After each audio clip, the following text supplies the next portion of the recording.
Madam Chair, I just would like to manifest, um, since I was Chief of Staff here way back 2004 up to 2024,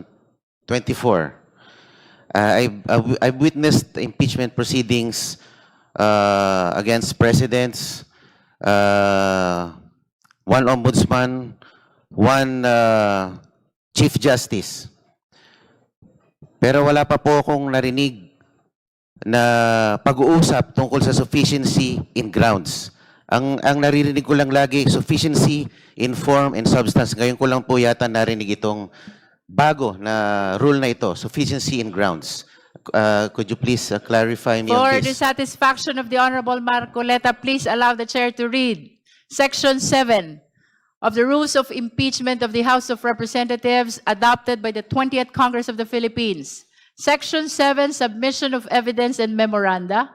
After receipt of the pleadings, affidavit and counter-affidavits, and relevant documents provided for in Section 6, or the expiration of the time within which they may be filed, the committee shall determine whether the complaint alleges sufficient grounds for impeachment.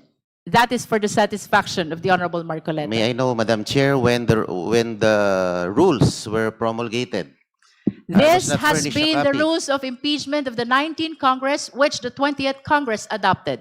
So it's not new. Hindi po siya bago.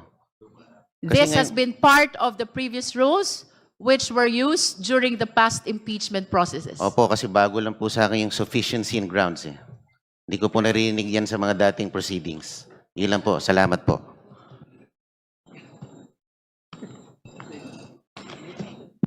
There are no other manifestations on the third impeachment complaint, then we are calling the endorser of the fourth impeachment complaint to manifest their position on the sufficiency in ground. Madam Chair, The Honorable Deputy Speaker Paulo Ortega. together with my co-endorser, the Honorable Bienvenido Abante, batay naman po sa ating manifestation at waiver po na pinadala, nakikita naman po natin na wala pong direktang mga sagot at puro general allegations, general po na denials lang po yung sagot at kahit anumang kasunod dito o dagdag ay magkakos lang po ng further delay. So I submit, Madam Chair. Thank you.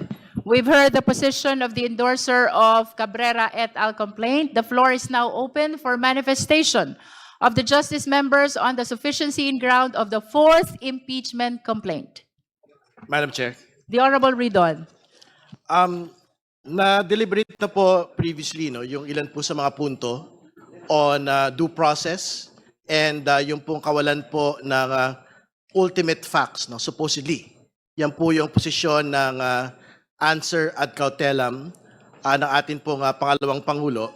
Hindi ko na po yun uulitin dahil clearly no due process violations had been done against the Vice President. This is precisely her opportunity through this answer to undertake all of these due process mechanisms.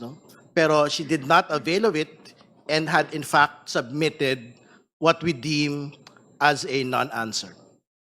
So yun po yung una on due process. Secondly, on ultimate facts, yung pong mga kasama natin kanina, binanggit na ho nila na hindi ho totoo na wala pong pagbanggit ng ultimate facts on confidential funds, on the death threats against the President, the First Lady, and the former House Speaker. Yung po usapin ng SALN, all of the documentation, all of the evidence had been submitted by the two complaints. At ito po yung mga papatunayan in each and every step of the proceeding. So hindi po ito totoo na wala pong ultimate facts. But as a final point, Madam Chair, gusto kong banggitin yung binabanggit nila nga double standard ng komite sa papatupad ng atin pong rules on the President's impeachment and on the Vice President's impeachment. Hindi po totoo na meron pong double standard dito. Kasi wala akong pwedeng paghahambing on how the committee had undertaken both impeachment proceedings. Kasi sa una't una, in the President's impeachment, ano ho ba yung laman nung po mga submissions doon po sa impeachment complaint ng particular po ng mga binasurang complaints? Una, karamihan po doon mga news articles lang po yung binabanggit po nila. Pangalawa, meron po doon binabanggit na ebidensya, unauthenticated video document. Ibig sabihin, walang affidavit yung po submission po nung ebidensya po na yun. But as compared to the Vice President's impeachment complaints, ano yung pinag-uusapan natin ebidensya at dokumentasyon sa bagay po na ito? Una, COA reports relating to the misuse of confidential funds, notice of disallowance, ordering the Office of the Vice President to return ito pong at least 70 million in a supposed misuse of confidential funds.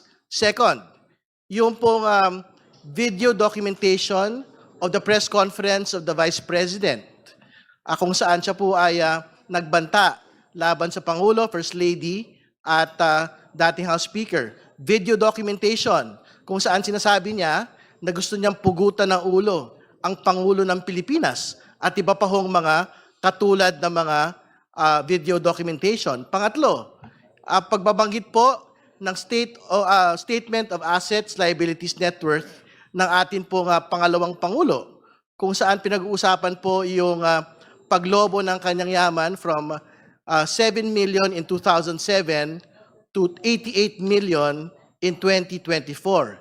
Ito po yung mga documentation, ebidensya that exists sa impeachment complaint against the Vice President. And lastly, yung Pumadriaga affidavit, which is something that has been signed and will be tested on credibility as soon as we get to hearing proper. So, Madam Chair, wala hong batayan. Yung binabanggit po ng answer ad cautelam ng pangalawang Pangulo that the House Committee on Justice had implemented two standards on the President's impeachment and on the Vice President's impeachment.